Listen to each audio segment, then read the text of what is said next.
आप सबकी खिदमत में सबीहा ज़ुबैर का आदाब। पेश है हमारा प्रोग्राम एस्पायर टू इंस्पायर, यानी हौसला अफजाई की कोशिश करना। और इस प्रोग्राम में हम आज आपकी मुलाकात एक ऐसी इंस्पायरिंग शख्सियत से करवा रहे हैं जिन्होंने कानून, अदब, शायरी और समाजी शऊर को एक मुनफरिद रिश्ते में परो दिया है, जो अपनी कानूनी दलीलों, शायरी और अवामी सरगर्मियों के ज़रिए ख़वातीन के तहफ़्फ़ुज़, हमदर्दी, मसावात, आइनी इक़दार और इंसानी वक़ार के बारे में न सिर्फ जुर्रतमंदी से बात करती हैं, बल्कि अपनी दलीलों के ज़रिए सुनने वालों को कायल करने की कोशिश भी करती हैं।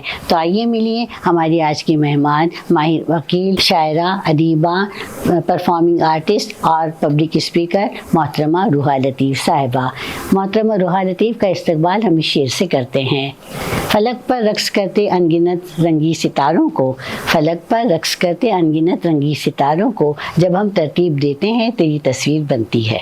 तो रूहा, साला डिजिटल के तमाम मोहद्देदारान, अराकीन, नाज़रीन की जानिब से हम आपका इस्तकबाल करते हैं। बहुत बहुत शुक्रिया सबीहा बाजी, हमें मुझे यहाँ बुलाने के लिए और मुझे इतनी इज्जत से नवाजने के लिए। नहीं जी, आप इस काबिल हैं कि इज्जत से नवाजा जाए। तो सबसे पहले तो रूहा मुझे बताइए कि आपका नाम जो है मुझे ज़रा यूनिक लगता है, बहुत ही मुनफरिद है। तो ये नाम आपका किसने रखा? ये नाम मेरे वालिद साहब ने रखा। पाकिस्तानी सीरियल्स से वो काफी इंस्पायर्ड थे जी, मुतासिर थे। हाँ, बिल्कुल मुतासिर थे। तो उसमें कोई कैरेक्टर थी रूहा, जी हाँ, उससे फिर ये नाम रखा जी हाँ। तो अच्छा रूहा, तो मैं आपके जानना चाहूँगी आपके बचपन के बारे में, आपकी इब्तिदाई तालीम के बारे में और आपकी फैमिली बैकग्राउंड के बारे में। जी, तो इसको मैं इस तरीके से रखना चाहूँगी, बिल्कुल सच्चाई के साथ। जी हाँ। बचपन मेरा बिल्कुल भीड़ भाड़ शोर गुल से बिल्कुल दूर एक जंगल फार्म हाउस में मेरी पैदाइश हुई। जी अच्छा। वही मैं बड़ी हुई। वही मेरे अब्बू अम्मी ही थे जो तालीम देने में वो थे, उनका हाथ था। फिर वहां से मैं स्कूल जाती थी, तो एक कॉन्वेंट स्कूल में पढ़ाई हुई। सेंट मेरिज से मैंने पढ़ाई की, अपनी स्कूलिंग वहां से की। फिर कलकत्ता गई, वहां से। ये जंगल जो है फार्म हाउस कहाँ पर था, कौन सी जगह पर? उड़ीसा में। उड़ीसा झारखंड एक्चुअली। जी हाँ, उसके बॉर्डर पे था। तो अब्बू को बहुत शौक था कि किसी जंगल एरिया में, एक एडवेंचरस लाइफ का बहुत शौक था। उसकी वजह से हमारी भी जो जिंदगी थी वो भी काफी एडवेंचरस हो गई उसकी वजह से। माशाल्लाह। तो वहां से मुझे एक नेचर के बीच में रहने की वजह से मेरे क्रिएटिविटी को बहुत ज्यादा सपोर्ट मिला क्योंकि मुझे बहुत खामोशी मिली। मुझे अकेलेपन में बैठ के सोचने का या कुछ क्रिएट या आर्ट बनाने का, ये सब मैं पहले बहुत स्केचिंग एंड पेंटिंग्स करती थी। क्या करती थी? हाँ जी, तो वो उसका असर मुझे वहां से मिला। जी। और खानदान और बगावत और वकालत फिर मुझे घर के निज़ाम में पिदर शाही से मिली। उस माहौल में बड़े होने की वजह से जहाँ मुझे अपने हुकूक, अपनी अम्मी के हुकूक या बाकी जितने लोग हैं उनके, मतलब स्पेशली विमेन, जी, तो उस वहाँ से मुझे बगावत मिली और वकालत मिली। जी हाँ। नहीं, लेकिन रोहा, मैंने सुना है कि आपने साइंस से ग्रेजुएशन किया। जी हाँ, तो इसके बारे में बताइए। साइंस से ग्रेजुएशन, उसके बाद कानून के शोबे की तरफ आपका रुख बढ़ा, तो ये जो है साइंस से जो है कानून की तरफ कैसे सफर तय किया आपने? तो देखिए, फिजिक्स मेरा one of the favourite subject था स्कूल में। तो मुझे साइंस बहुत पसंद था क्योंकि उसके प्रैक्टिकल्स मुझे बहुत, रियल लाइफ में भी उसके काफी यूजेज हैं। जी हाँ। तो उसकी वजह से मुझे बहुत पसंद था फिजिक्स। मगर फिर वकालत भी एक ऐसा शौक था क्योंकि मैं अपने अब्बा को देखती थी, वो ट्रेड यूनियन लीडर थे।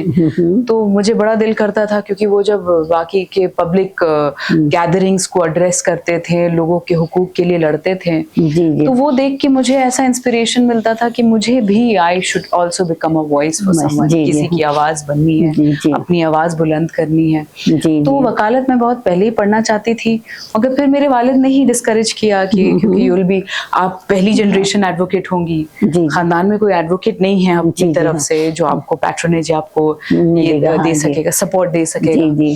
तो उसकी वजह से उन्होंने डिस्करेज किया। तो फिर मैंने डिसाइड किया कि ठीक है, मैं फिजिक्स ही पढ़ती हूँ। इसके लिए मैं फिर कलकत्ता गई, वहां से लेडी ब्रुबॉन कॉलेज से फिजिक्स ऑनर्स किया। बट उस दौरान फिर मैंने ये रियलाइज किया कि फिजिक्स ऑनर्स करते वक्त वहां पे जिस हॉस्टल में मैं रहती थी, वहाँ माहौल ऐसा था कि वहाँ कुछ ऐसे कानून थे बने हुए जिनके खिलाफ मैंने आवाज उठा दी। अच्छा, कॉलेज में? कॉलेज में। जी जी। अब आप कहते हैं ना कि आपके अंदर का वो एक्टिविज्म नहीं मरता, भले आप साइंस ही क्यों ना पढ़ना शुरू पढ़ो, साइंस पढ़ो, कुछ भी पढ़ो। बिल्कुल बिल्कुल, जो आपकी फितरत है वो आपके पास रहती है। जी जी। तो फिर मैंने वहां जब बगावत की, मैंने कहा कि दिस इज अनकॉन्स्टिट्यूशनल, मैं तो इसे नहीं फॉलो कर सकती। तो उसके रिएक्शन में हॉस्टल अथॉरिटी ने मुझे रस्टिकेट कर दिया। जी जी जी। और वो मेरा पहला केस जो मैंने दायर किया हाई कोर्ट ऑफ उड़ीसा में। हालांकि मैं कलकत्ता के हॉस्टल में थी, हाई कोर्ट ऑफ उड़ीसा में मैं पहली पिटिशनर, मेरी जिंदगी का पहला case Ruha Latif versus state of as a student. जी जी। तो पहला केस, खैर मेरे उस वक्त अब्बू के कोई जाने पहचाने एडवोकेट नहीं किया था, बट मैं वहाँ पिटिशनर बनी और वहां से स्टे ऑर्डर आया पहला। और उसके बाद मैं उसी हॉस्टल में रही 3 साल, मैंने अपनी तालीम मुकम्मल की वहीं पे, और फिर वहाँ हॉस्टल की एक पैरेलल अथॉरिटी बन गई मैं। अच्छा अच्छा, माशाल्लाह। जी जी। और मैंने कोई यूनियन में इलेक्शन में नहीं खड़ी हुई, कुछ नहीं हुई, बट जब कोई मसला होता था हॉस्टल में तो लोग आपके पास मेरे पास आ जाते थे कि ये सॉल्व कर देगी। जी जी। और मैं सारा कानून का ही जो प्रोसीजर्स है ना उसको फॉलो करते हुए मैं लोगों के ग्रीवांस को रिड्रेस करती। तो मतलब कहने का मतलब है कि आपकी जो फिजिक्स की तालीम ने आपकी मंतकी और तज्जियाती सोच को बहुत ज्यादा मुतासिर किया और आपके वकील बनने में आपका माविन और मददगार साबित हुआ। ठीक है। जी हाँ। तो ये आप इसके बाद इस बात पर यकीन रखती हैं?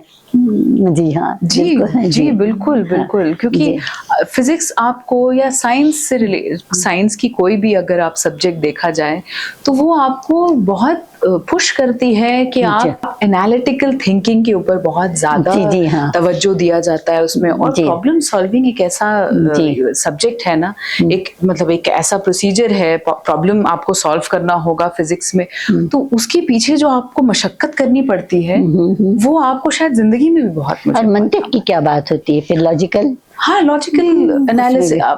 अब देखिए, अब साइंस में फिजिक्स में आपको लॉजिक लगाना ही पड़ता है। उसका एप्लीकेशन आपके वकालत में ऐसा होता है कि आपको जब एविडेंस इवैल्यूएशन करना होता है, जी जी हाँ, जब गवाहों को और क्रॉस एग्जामिनेशन करना होता है, तब वो वहाँ बहुत ज्यादा काम आया। चलिए, तो रोहा मुझे ये बताइए कि आप वकील हैं, आप कितने साल से वकालत कर रही हैं? मुझे 4 साल हो गए वकालत करते। तो अब तक कितने केसेस आपने लिए और कितने केसेस जीते आपने? हाँ, ये कहना बहुत मुश्किल है क्योंकि मैंने गिना नहीं है अभी तक केसेस अपने। It's not on my finger tips. और जीतने का, जैसे मैं अब एक प्रैक्टिकल बात बता दूं कि केसेस ऐसे होते हैं, खासकर हमारे जुडिशरी में, एक भी केस फाइल होता है तो उस केस को बिल्कुल फाइनल ऑर्डर और जजमेंट तक पहुंचते पहुंचते कई साल लग जाते हैं। जी जी हाँ, जाहिर बात है, लॉ एंड ऑर्डर तो है ही नहीं। बिल्कुल, कहाँ कौन से साल में केस दायर किया और कब उसका जो है नतीजा निकलता है। जरा एक तलाक का ही केस ले लीजिए, अगर आपके जो ऑपोजिट वकील हैं जी उनको केस को बहुत लंबा खींचना अगर हुआ तो वो 4-5 साल आराम से खींच ले, आराम से। छोटे बच्चे जवान हो जाते हैं। बिल्कुल, तारीख पे तारीख चलते रहती है। जी हाँ। तो रोहा, ये बताइए मुझे कि आपकी बातों में और आपके काम में मैंने देखा है कि महसूस किया है कि अक्सर वहाँ पे सिनफी इंसाफ, आईनी इक़दार और हमदर्दी, मसावत, ऐसे मौज़ूआत पर आप बात करी हैं। तो इन मौज़ूआत से वाबस्तगी की बुनियादी वजह क्या है? बुनियादी वजह ये है कि देखिए, आप हर एक, जैसे आप जिस जेंडर को बिलोंग करती हैं, जी जी हाँ, आप एक औरत हैं जी, आपको पता है कि उससे रिलेटेड, उससे जितने चैलेंजेस आपको फेस करना पड़ता है हर एक सेक्टर में, आप वकील हो, डॉक्टर हो, इंजीनियर हो, जी, तो आपके ऊपर एक जिम्मेदारी भी आ जाती है कि आपको उस जेंडर की वजह से जो आपको चैलेंजेस फेस करना पड़ रहा है उसके लिए आपको आवाज भी बुलंद करनी बिल्कुल बिल्कुल करनी पड़ती है। अगर आप ये नहीं करती हैं, अगर आप ये सोचती हैं कि नहीं ठीक है मेरे साथ नहीं हो रहा है, दूसरों के साथ हो रहा है, मैं क्यों आवाज बुलंद करूं, मैं प्रिविलेज्ड हूं तो मैं दूसरों के लिए क्यों आवाज बुलंद करूं। तो आई थिंक ये हमारे अंदर वो मुनाफिकत आ जाती है अगर हम नहीं बोलना शुरू करें, अगर हम उसे नहीं रिप्रेजेंट करना शुरू करें। हाँ ठीक है, मैं किसी और सेक्टर के बारे में बात नहीं कर सकती, मगर मैं जिन सेक्टर्स को बिलोंग करती हूँ वहाँ तो बोलना मेरे ऊपर फर्ज हो जाता है। जी हाँ। तो ये बताइए कि आप ख़वातीन के हुकूक की अक्सर बात करती हैं, बल्कि मैं समझती हूँ बहैसियत वकील आप ख़वातीन के हुकूक़ के लिए लड़ भी रही हैं।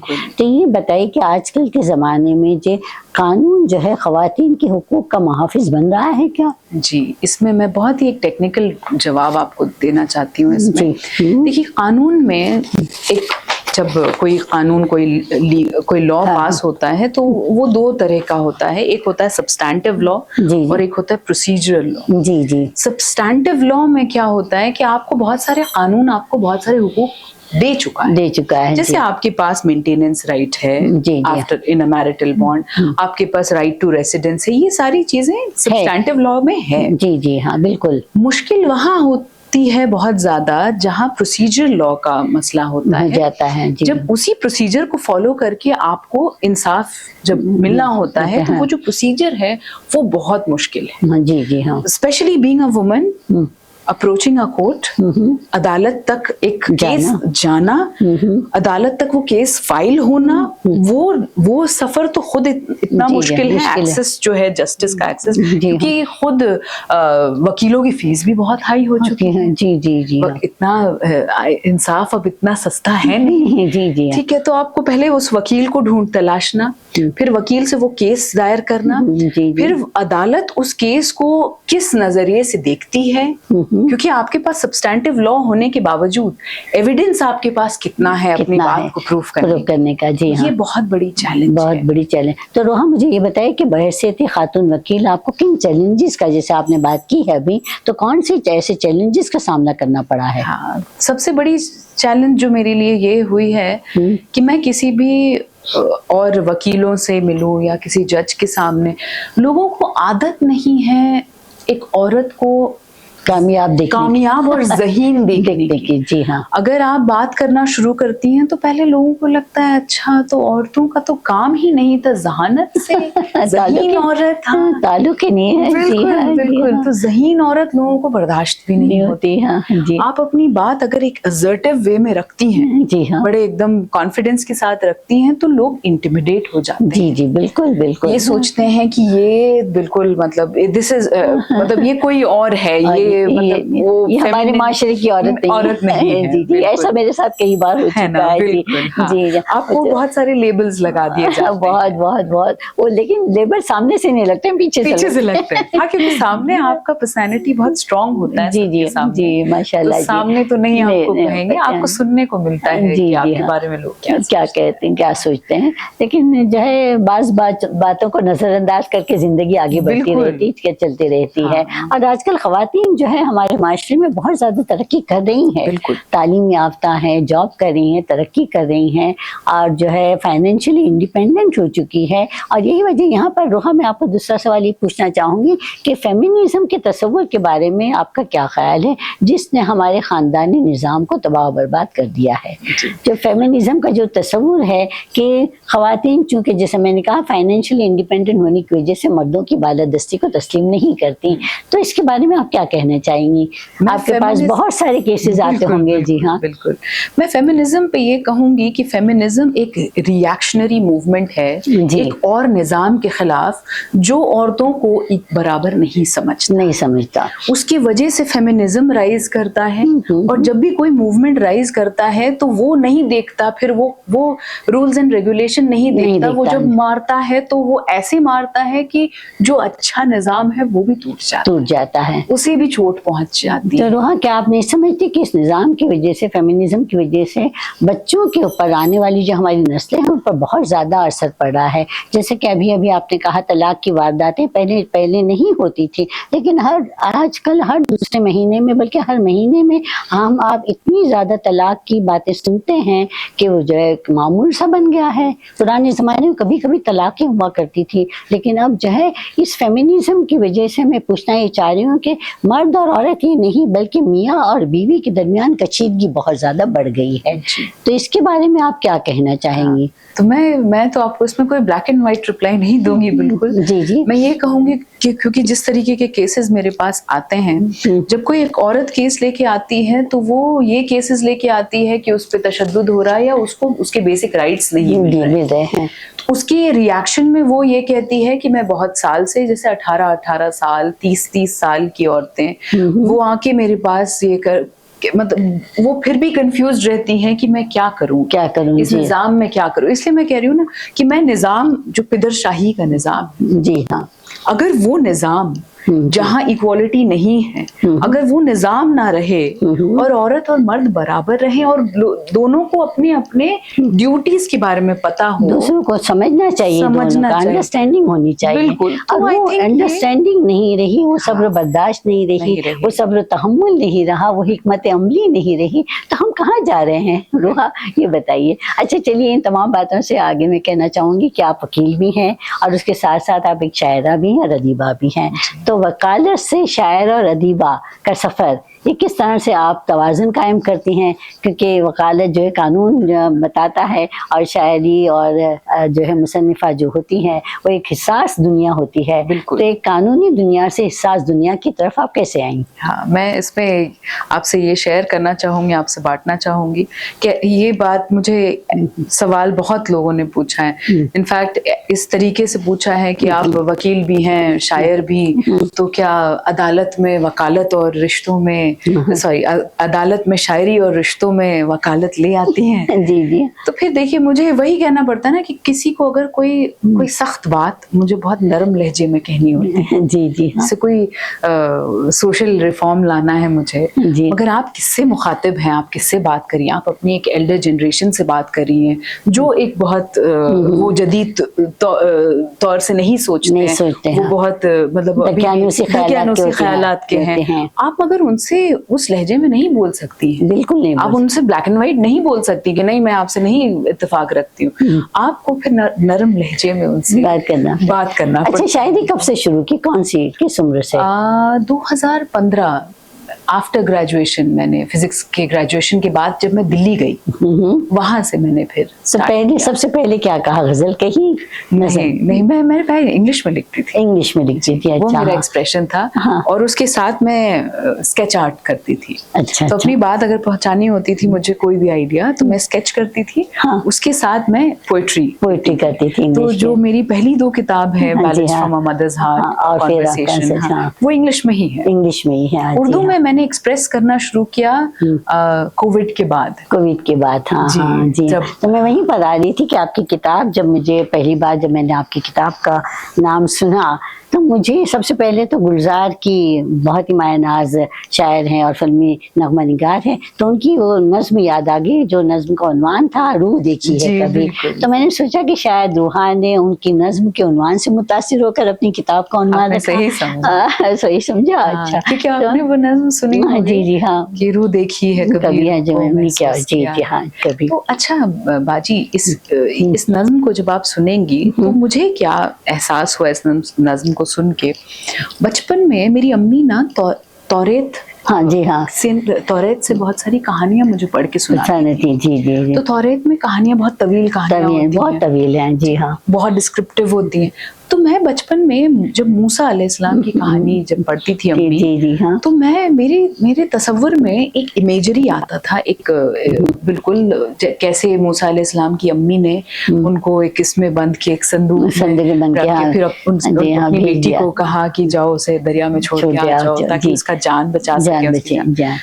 تو یہ امیجنیشن میرے ذہن میں آتا تھا جب امی یہ کہانی سنائی تھی. اور وہ چاندنی رات جب وہ، میں اس کو امیجن کرتی تھی. جی جی. میں بڑے ہونے کے بعد آئی تھنک کچھ سال پہلے میں نے گلزار صاحب کی جب یہ نظم سنی، روح دیکھی ہے کبھی، روح کو محسوس کیا، جب میں نے یہ نظم سنی مجھے وہی امیجنیشن بالکل فلیش کیا. تو اسی سے متاثر ہو کر آپ نے کتاب کا نام رکھا. کہ گلزار صاحب نے یہ امیجری کیسے کریٹ کیا جو میرے بچپن کے لاشعور کا حصہ تھا. لاشعور کا. جی جی جی. ہاں، بہت ہی خوبصورت سی نظم ہے ان کی وہ بھی.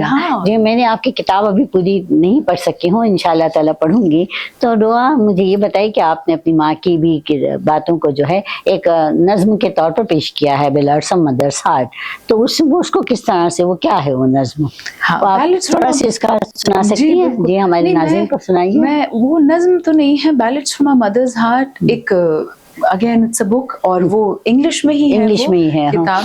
اور وہ اس دوران میں نے لکھا تھا جب مجھے ایک مدرلی فیلنگ کی نا بہت ضرورت تھی. ہاں ضرورت تھی. جی. اور میں خود ایک ماں کی طرح, اور میری جو امی ہیں بہت پیاری سی ہیں, بہت معصوم سی تھی. امی اب نہیں رہی, تو امی کے ساتھ امی نہیں ہے. نہیں, امی کا انتقال لاسٹ ایئر ہی ہوا. ارے ہاں, کیا ہو گیا تھا؟ مطلب ہارٹ اٹیک سے. جی, صحت خراب ہوئی تھی ان کی. تو معافی چاہتی ہوں جی, اللہ مغفرت فرمائے. جی ہاں, اتنی اچھی بیٹی کو انہوں نے جنم دیا. جی ہاں, روزانہ آپ کو ان کے لیے دعا کرنی چاہیے. بالکل بالکل, وہی میری مینٹور تھی میری اردو کی, وہی مجھے بہت انسپائر کرتی تھی, کریکشن کرتی تھی بہت ساری چیزوں میں. وہ اردو آنرز میں ماسٹرز تھی. کہاں کی تھی وہ؟ کلکتہ کی تھی. جی ہاں. مگر ان کے اندر مطلب وہ کچھ نہیں کر پائیں اپنی زندگی میں سوائے یہ کہ home maker, but that is a very big thing. وہ بہت بڑی چیز ہے جس کو ہم لوگ بہت اگنور کر دیتے ہیں. جی جی ہاں. تو میں کہاں تھی, تو ممی کی بات کر رہی تھی آپ کی والدہ کی. وہاں پہ میں وہ, کیونکہ میری امی اتنی معصوم سی تھی, اتنی بھولی سی تھی کہ مجھے وہ میری بیٹی کی طرح رہتی تھی. اچھا, سو سویٹ. جی, ان کو کوئی شکایت ہوتی تھی وہ مجھے فون کرتی تھی کہ دیکھو نا جس بات, ہاں ساری پریشانی وہ مجھ سے شیئر کرتی تھی. میں بڑی اسٹرانگ تھی تو میں ان کو انکریج کرتی تھی, ان کو سپورٹ کرتی تھی. تو مجھے کہیں نہ کہیں میری جو ماں سے زیادہ وہ میری بیٹی تھی. تو اس لیے جو باقی کا جو ایکسپریشنز میں نے دیا پوئٹری میں, اپنے بک آف کانورسیشن ہو یا bullets from a mother's heart ہو, وہاں میں شاید اپنی ہی ماں بن کے وہ سارے درس اپنے دوسرے جنریشن کو دے رہی ہوں. جی بہت خوب. جی ہاں. اچھا, یہ آپ نے ابھی کہا جو کانورسیشن, بک آف کانورسیشن, تو آپ یہ بتائیے کہ بک آف کانورسیشن میں ہے کیا چیز؟ کیونکہ میں نے تو نہیں دیکھی بھی نہیں ہے, میں نے پڑھی بھی نہیں کتاب. تو یہ مکالمہ جو ہے آج کی مصروف زندگی کے لیے مکالمہ ضروری ہے کیا؟ بالکل ضروری ہے. اور یہ صرف ایک ہی جنریشن میں نہیں بلکہ انٹر جنریشنل. اب جیسے میں آپ سے, جی ہاں, یہ جو ڈائلاگ یہ ضروری اس لیے ہے کیونکہ مجھے آپ سے کتنا کچھ سیکھنے کو مل رہا ہے. جی, اور میں مجھے آپ سے سیکھنے کو مل رہا ہے. اور میں اپنے جو چھوٹے جو جیسے جنزیز آج کل کہتے ہیں, اگر آپ ان سے نہیں بات کریں, اگر وہ بات چیت کا وہ جو ایک تہذیب ہے وہ ختم ہو جائے تو وہ ایکسچینج آف نالج ختم ہو جاتا ہے. نہیں, وہ ختم ہو جا رہا ہے روحا ہمارے, بیکاز آف دس کیا کہنا چاہیے موبائل وغیرہ کے. ہر بچہ, ہر نوجوان, ہر بوڑھا, ہر انسان جو ہے بس صرف اس ٹیکنالوجی سے جڑا ہوا ہے, موبائل سے جڑا ہوا ہے. تو مکالمہ جو ہے ختم ہو گیا ہے, اسی لیے میں نے آپ کو یہ سوال پوچھا. اچھا, یہ بتائیے کہ آپ نے مقدمہ شروع کیا تھا, اور مقدمے آپ نے موسیقی, سامعین کی شرکت, اور پھر بعد میں شاعری اور سب کو ڈال دیا. یعنی قانون کو جو آپ شاعری میں لے کر آگے, فن میں لے کر آگے, تو یہ کیا بات ہے؟ مقدمے کا انعقاد کیسے عمل میں آیا؟ اس کے بھی پیچھے کہانی ہے کہ میری امی کا انتقال لاسٹ ایئر جب ہوا, امی کا انتقال ہوا, تو انتقال سے پہلے امی, ایک ہفتے پہلے میری امی نے مجھ سے شیئر کیا کہ بیٹا وہ تو she was 65 year old, اور she underwent a very bad marriage, بہت بری رہی ان کی شادی. تو امی نے مجھ سے فائنلی کہا کہ بیٹا مجھے بھی طلاق لینا ہے. میں یہ فیصلہ نہیں لے پائی اپنے اتنے سالوں میں, مگر وہ جو دھمکی مجھے ہمیشہ ملتی رہی, جس کی وجہ سے میں روتی رہی, میں ریکویسٹ کرتی رہی اس میرٹل بانڈ میں, بچوں کے خاطر, تو اب مجھے طلاق چاہیے. اور یہ ان کے وفات سے ایک ہفتے پہلے انہوں نے یہ بات کہی. جی. تو پھر میری بڑی بہن, کہیں نہ کہیں ہم خوش تھے کہ چلو امی نے اپنی سیلف ریسپیکٹ کے بارے میں سوچا, اپنے لیے کوئی فیصلہ لیا.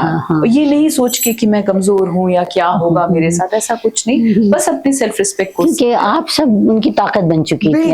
بالکل. اس کے بعد بٹ امی کا پھر انتقال ہو گیا, تو اس کے بعد پھر میرے ذہن میں یہی خیال گھومتا رہا کہ بھلے ان کا جو کیس تھا جو اصل عدالت تک نہیں پہنچ پایا, کیا ان کی کہانی بھی لوگوں تک نہیں پہنچ پائے گی؟ اور ان کی طرح اور کتنی عورتوں کی کہانی ہے. تو مقدمے کے ذریعے آپ نے یہ شروع کیا ایک کہانی, ایک پدر شاہی کا جو نظام ہے, جو آپ کو مطلب ایک ایکول ہیومن بینگ ہونے سے روکتا ہے یا اس کو نکارتا ہے. تو یہ, اور صرف پدر شاہی نہیں, हर एक निजाम, जात पात फिर कवारियत, हाँ सब चीजें हैं सब उसमें। चीजें हैं। इंशाल्लाह कभी आप नेक्स्ट अप कर रही हैं तो मुझे जरूर बुलाइएगा, बिल्कुल, मैं बिल्कुल। आऊंगी जी। हाँ, मैं देखना चाहूंगी कि आपने अदालत को किस तरह से आप शायरी जी। में आपने समूह दिया है जी, वहाँ जी। फिर वो एविडेंस भी है, वहाँ वो एक ट्रायल की तरह मैंने किया, जी, तो अपने जी। वकालत के एक्सपीरियंस को वहाँ, तजुर्बे को वहाँ रखा, और पोएट्री एंड म्यूजिक का भी कॉम्बिनेशन। क्या रहा सामीन का जो है, क्या रद्द अमल बहुत रहा? रद्द अमल बहुत अच्छा रहा। सामीन देखिए, हर कोई वहाँ अपनी एक कहानी लेके आया था। जी जी। जब मैंने एक ओपन कोर्ट रखा और सबको कहा कि हर कोई अपनी अपनी गवाही दे, हर कोई अपनी पर्सनल स्टोरीज आके वहाँ शेयर करे जी, शेयर हाँ। करने लगा, जी। तो उनको ऐसा लगा कि हाँ, ये चीजें हमारे घर में बहुत आम हो चुकी हैं, आम चुकी जी जी। और ये कहानी के बारे में हम लोग बात नहीं करते हैं, क्योंकि ये कोई नेशनल मुद्दा नहीं है, कोई स्टेट का कोई ऐसे कोई पॉलिटिकल मुद्दा नहीं, घरेलू कहानियां हैं। घरेलू कहानियां जी, हैं, जी, हाँ। मगर ये कहानियां हैं और लोग अभी भी है जी, बिल्कुल, हाँ, अभी भी है, बिल्कुल है। पुराने जमाने से जो हम सुनते हैं, आयते साज भी कभी बहू थी, हाँ, घर की कहानी, जी हाँ, तो हमने देखी है कहानी। और यही है जो एक सास और बहू के बीच में ये जो तलखियां पैदा करता है, जी हाँ। ये निजाम पैदा करता है, निजाम पैदा हम इस बात को नहीं मानते, मगर उस निजाम का झंडा अगर सास उठाकर चल रही है, तो कहीं ना कहीं वो औरत भी उस निजाम के तले कहीं ना कहीं वो भी ऑप्रेस हुई है। जी हाँ, हाँ वो भी उसका शिकार रह चुकी है। लेकिन रोहा, आपको ये नहीं लगता कि एक औरत ही सबसे ज्यादा बड़ी औरत की दुश्मन होती है? हाँ, ये बनाया गया है। जी जी हाँ, नहीं औरत तो ही होती है, हाँ। बिल्कुल, मुझे लगता है ये बनाया गया, ये मेरा पर्सनल व्यू पॉइंट है। अक्सर जो है मुझे ऐसा लगता है, क्योंकि मैंने भी बहुत से लोगों को सुना है, बहुत से लोगों को देखा है, क्योंकि मर्द तो बेचारा चक्की के दो पार्टों में पिस जाता है। अगर माँ की सुनता है तो बीवी नाराज हो जाती है, और बीवी की सुनता है तो माँ नाराज हो जाती है। तो ये औरत ही औरत की सबसे बड़ी दुश्मन है। अब देखिए, ससुर से ज्यादा लड़ाई नहीं होती एक बहू की, लेकिन सास से जरूर होती है, कहीं ना कहीं बहस तकरार होती है। सास की बहू से होती है, देवरानी जेठानी के मसले होते हैं, बहनों बहनों में लड़ाई होती हैं। तो ये औरत क्यों नहीं समझ पाती कि चीजें जो हो रही है वो हमारी वजह से माशरे में है? हाँ, इसके पीछे मैं ये कहूंगी कि ये निजाम में पावर किसके हाथ में रहता है, झगड़ा उस चीज का बहुत है। सही है, वो तो सही, बिल्कुल सही। तो अब अगर आप एक औरत को सिर्फ उसके बावर्ची खाने में महदूद कर दें और उसको ये बता दें कि तुम्हारे पास जो पावर है वो सिर्फ तुम्हारे खाने बनाने से है, सिर्फ तुम्हारे अपने वजूद का कोई उसकी कोई वक़्त नहीं है। हाँ।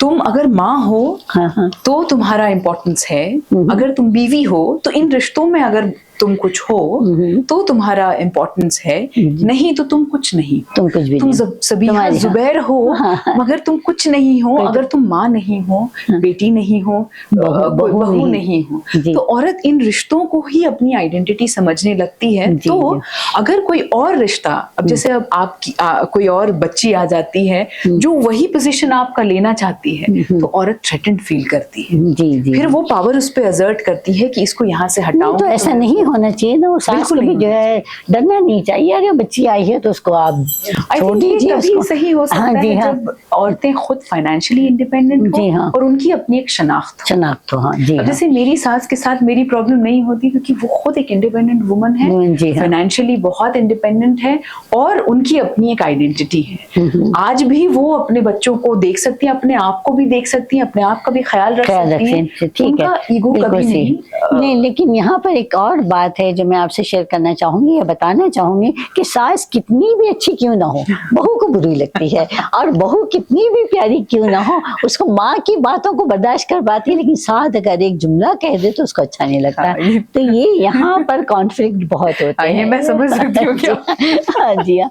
अच्छा, तो चलिए नाज़रीन, अब हमारे पास वक्त है हमारे रैपिड फायर राउंड का, और ये बहुत ही तेजी के साथ में रूहा से बहुत ही गुफ्तगू अच्छी जा रही है हमारी, तो तेजी के साथ मैं रूहा से सवालात करूंगी और उतनी तेजी के साथ आपको जवाब देने होंगे। जी हाँ, तो रूहा शुरुआत करते हैं, कानून या शायरी?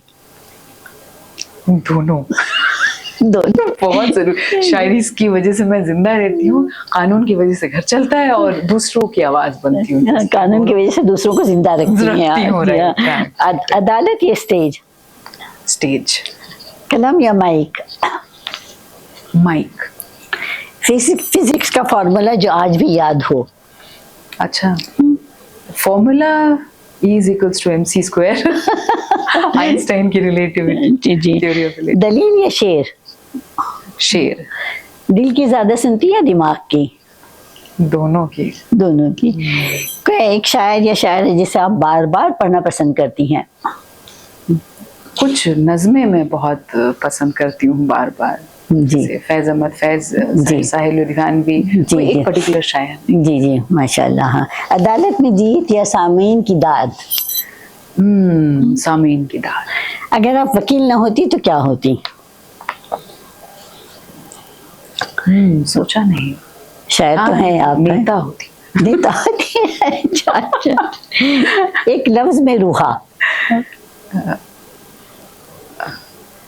रूहा जान, रूह।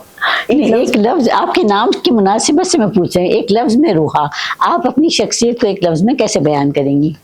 जल्दी से, रैपिड फायर। मजबूत।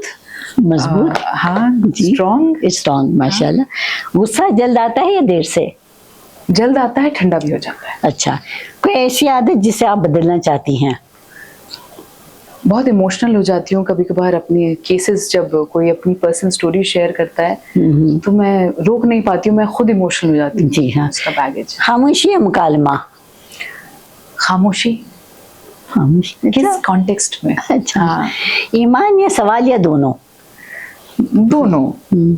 अगर आपको एक दिन के लिए कानून को बदलने का इख्तियार दिया जाए तो आप क्या बदलना चाहेंगी?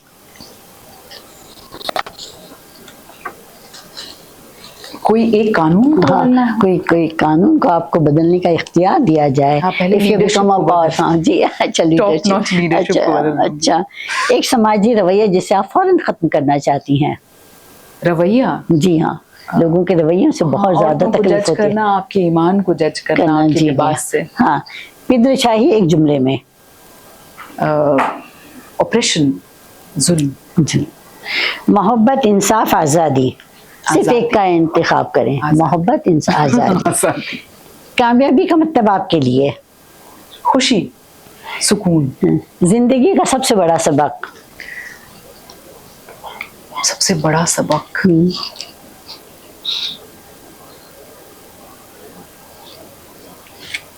जिंदगी का सबसे बड़ा सबक। हाँ, जिंदगी का सबसे बड़ा सबक, कितने सबक है मेरी जिंदगी में। बस एक जल्दी से बताइए। हाँ, मैं बता रही हूँ। जी हाँ।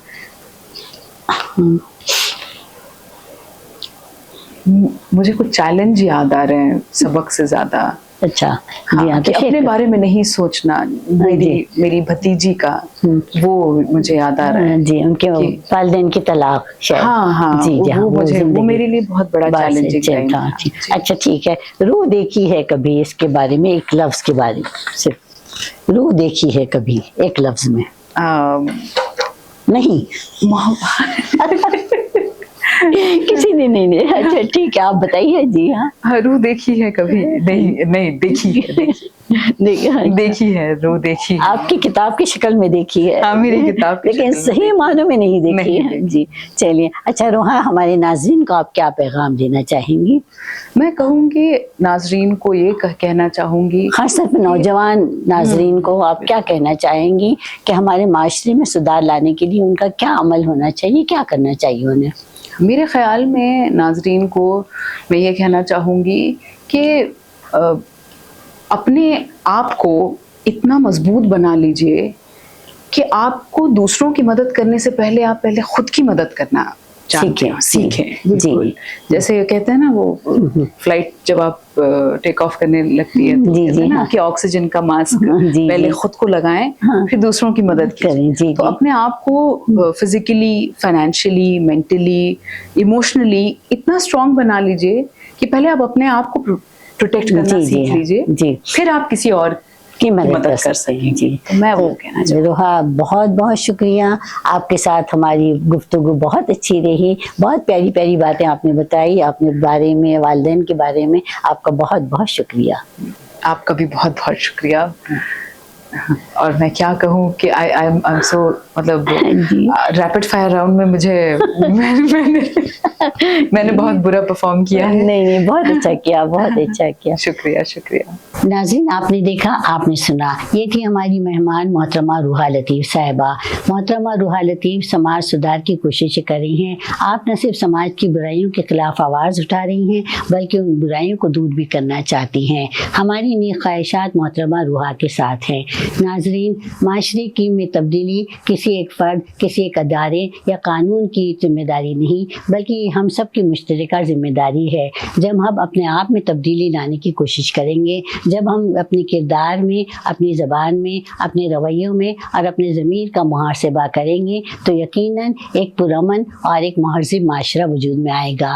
تو دیر کس بات کی, دوسروں کو بدلنے سے پہلے اپنے آپ کو بدلنے کی کوشش کرے, اپنے آپ کو بہتر بنانے کی کوشش کرے, کیونکہ اپنے آپ کو بہتر بنانا زندگی کا خوبصورت ترین سفر ہے اور اس سفر میں آپ کی ملاقات ہر روز ایک نئے آپ سے ہوگی. اگر ہر شخص اپنا چراغ کو جلانا شروع کرے گا تو اندھیرے خود بخود کم ہونے شروع ہو جائیں گے. تو معاشرے میں تبدیلی لانے کے لیے اپنی ذات سے شروعات کیجئے, سیکھتے رہیے, مسکراتے رہیے اور اپنی زندگی کو محبتوں سے جیتنے کی کوشش کیجئے. آئندہ ہم پھر ملیں گے چند اور نئی باتوں اور نئی شخصیتوں کے ساتھ. تب تک کے لیے سبیہ زبیر کو اجازت دیجیے. خوش رہیے اور اپنی ذات سے دوسروں کو خوش رکھنے کی کوشش کیجیے. بہت بہت شکریہ.